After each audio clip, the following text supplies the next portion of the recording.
It is the end of November. Christmas is so close to coming, which means I'm going to do what I'm going to read in December. My Christmas books. I'm really looking forward to reading. There is a few of these that are sort of like second or like follow-ups to ones I read last year, which is really quite nice, and also ones that are just next in the series to what I've already had the chance to read, which is really good as well because it means I'm not leaving something in the lurch, but also it's festive, which is what I want. While I do love a romance Christmas book, I also like to change it up and have a good little sort of crime thriller Christmas, because at Christmas time, I don't know if anyone knows this, they used to actually, like at Christmas Eve, I think, or Christmas Day, I would be shared like scary stories, like ghost stories and like paranormal experiences, all that stuff would be shared. And I do think there's something quite festive about a thriller or crime or something paranormal at Christmas time. There's just something with the Christmas tree, like the ghosts, you know, like what's it? Film with Scrooge and the ghost from Christmas Past and all that. Christmas Carol. Hits it. Nail on the head. That's Christmas. Summarise.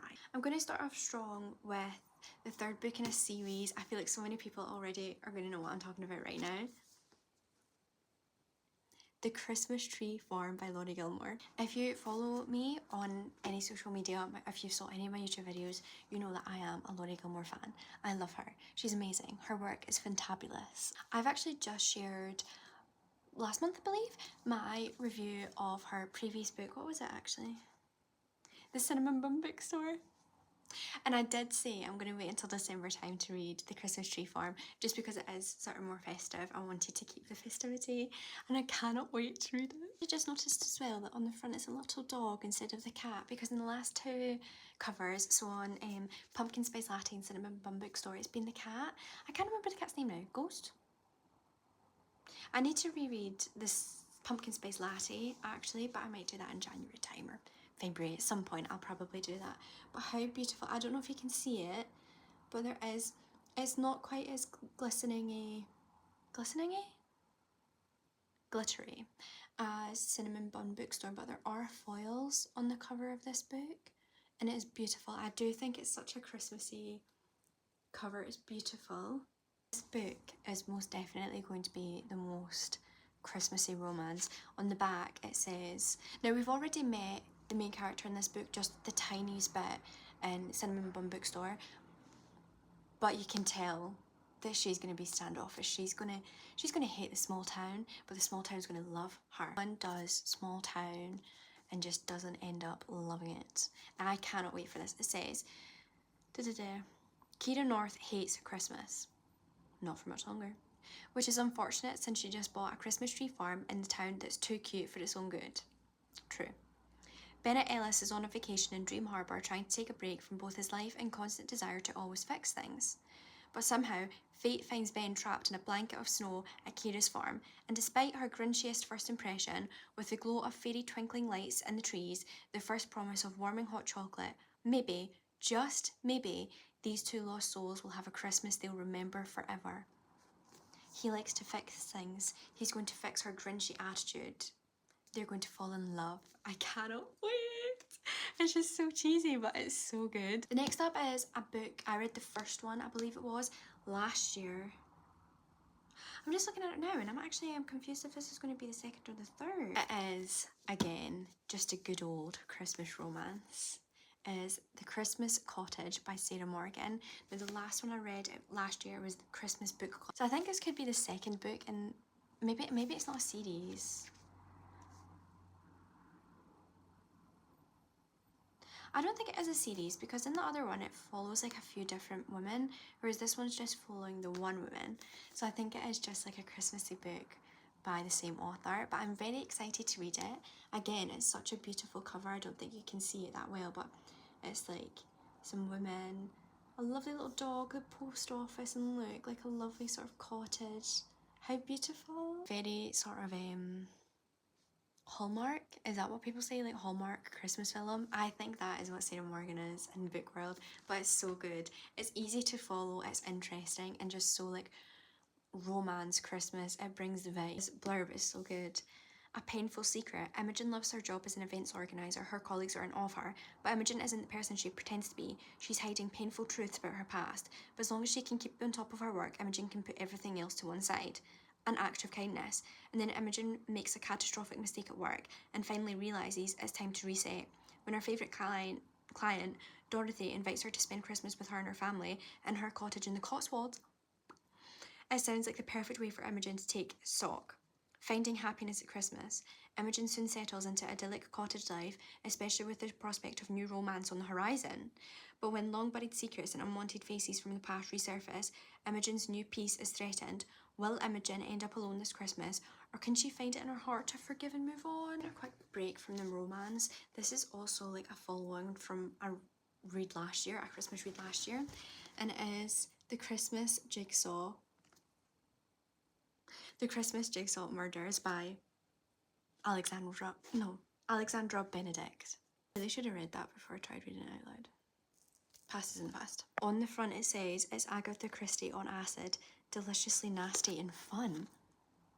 Ooh, but I did say that for one of our ones last year. It was very similar, Agatha Christie, like reincarnated, something like that. I'd say this one is more of like a crime thriller book. Our one last year was as well, it was Murder on the Christmas Express. So this very sort of Agatha Christie inspired, obviously, you know, Murder on the Orient Express, that sort of. It was really good. I am really excited to read this one. I think it was going to be better than the last one. I don't know why, I just have a feeling. And I think it's such a beautiful cover as well, the red with the gold. I think it's a very interesting concept of the jigsaw murder as well. It seems very Sherlock Holmes, I think. On the back it says, it's beginning to look a lot like murder. On 19th of December, renowned puzzle setter, loner and Christmas skeptic Eddie O'Sullivan finds a mysterious gift wrapped parcel on our doorstep. Inside are 6 jigsaw pieces showing part of blood-spattered crime scene and a message from a killer. 4, maybe more, people will be dead by midnight on Christmas Eve unless you can put all the pieces together and stop me. Eddie's nephew, D.I. Sean Brand O'Sullivan, takes over the official investigation, but a series of cryptic clues soon have the police stumped. As body count rises, Eddie knows that only she has the knowledge to solve the killer's murderous puzzle. But first, she'll have to face her own ghosts of Christmas past. Like I said, I do love a sort of crime, thriller, mystery type thing at Christmas. It's quite comforting, I think, when you're like snuggled up all cozy, trees on, nice lights are on. But I do love as well, I didn't really see it before, but the drop that's coming down, because it is mentioned on the back, blood spattered crime scene. So although it's not like the jigsaw puzzle that blood's on, it's dripping down from it almost. So that's a really nice detail, I think. That's very interesting. The next two are on my Kindle, which I've seen. So the first one is, I don't know if you can see it that well, The Christmas Fix by Lucy Score. Now, I have read a book by Lucy Score before, but I can't remember what one it is. But it says on the front here, there's no way she's kissing him under the mistletoe. Now, this one is definitely like sort of small town, grumpy sunshine, but with a festive twist on it, which I think is going to be really exciting, because nothing beats a grumpy sunshine romance. And just at Christmas time, to add that festive cheer is just so much better.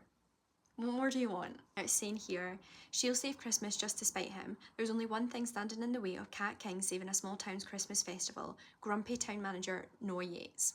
Single dad Noah takes his responsibilities seriously. When a late season hurricane turns Mary, Connecticut into a disaster, he's left scrambling to pick up the pieces of the town he loves.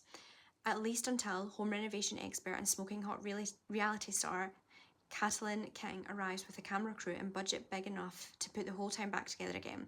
But Noah doesn't want a celebrity diva capitalising on their tragedy or filling his daughter's head with visions of glitz and glam.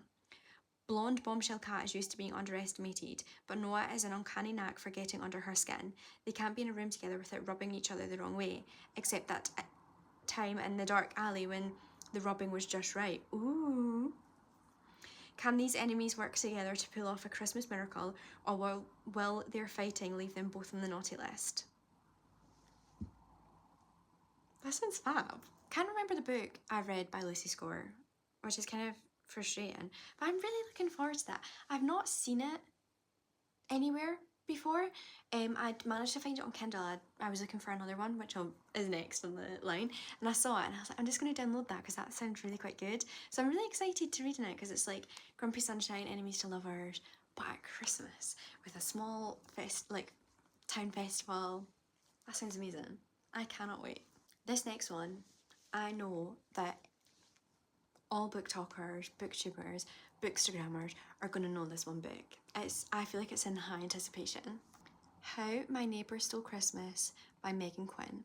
Look at that cute cover. It's so Grinch. I have heard that this is like a retelling of the Grinch story, but it's like about a grumpy neighbour. I love it already. Okay, it says on the information for this one, a candy cane filled enemies to lovers festive fake dating romance to spice up everyone's stockings this Christmas. As his fellow citizens decorate their quaint town brimming with carols and glad tidings, Cole wants nothing more than to hibernate the winter away, but his dreary plans are thwarted when his nemesis, Storyteller, moves in next door to care for her Aunt Cindy. Immediately, his new neighbour turns his world into a real-life nightmare before Christmas, especially when she decides to enter the town's Christmas Kringle contest, which she's determined to win. But Cole's got other ideas in mind. Entering the competition himself, he's planning to beat Story at her own game by pretending this Grump's heart has grown 3 sizes this season and he's falling for the girl next door. But the competition isn't the only thing that's starting to heat up. So are Cole and Story's feelings for each other. Before they know it, things are starting to get very complicated and all it takes is for one night for someone to steal it all.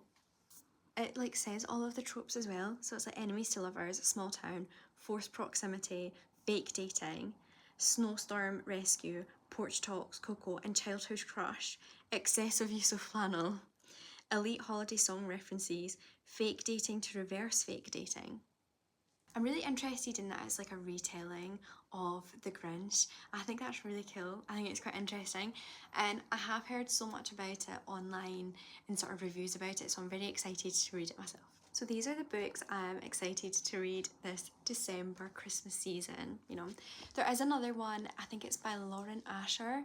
I can't remember what it's called, but if I do have time, I think I'll read that one too. I think it's like My December Darling. It's something like that, and it's got like a gingerbread house on the front. So if I have time, I will read that also. But if you are reading any of these, or if you have read them already, please leave reviews. And also please tell me your Christmas reads. What are you looking forward to reading? Is there something, because I really want to read the Caraval series as well, and I am, because I've asked my dad if he'll maybe get me like the Once Upon a Time books, but I know that I need to read Caraval first, so I am really interested and keen to get Caraval and read it, but I just know that nothing beats a Christmas read in December. So I think I will probably focus on that and come January, sort of do more fantasy like Caraval, Once Upon a Time, because I'm very interested in reading that series. I'm saying that there's so much I want to read, like Magnolia Parks, The Fine Print, the rest of the Windy City series. There's so much. Like I said, please share your Christmas reading list. I'm going to share in a different video books I read last December as well, just in case anyone wants some inspiration, because they were really good. I did enjoy them, and I felt like they were quite easy to follow. So yeah. I will see you probably not long now, in like a few weeks. Not even, next week. I'll see you next week for my November reading roundup.